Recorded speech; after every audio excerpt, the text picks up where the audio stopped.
Tako si jaz predstavljam, da bi mi bilo to najtežje, da bi mogel biti nekaj, kar nisem, zato da preživim.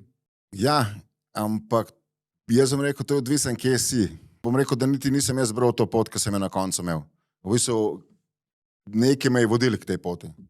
Veš, tukaj v Sloveniji ti lahko nekako, ne vem, zabremzaš malo, bom rekel, ne. Tam v Venezueli moraš pa tako, kot oni hodijo, moraš ti hoditi. Tako, kot se oni obnašajo, se moraš ti obnašati.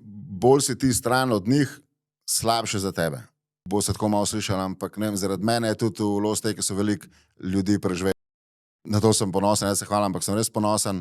In mogoče je bilo pa to, da sem jaz mogel sebe spoznati, kakšen sem lahko, res bom rekel, kar grdo stran mojo, bom rekel, ker sploh nisem niti vedel, da jo imam, niti si ne bi mislil, da jo imam.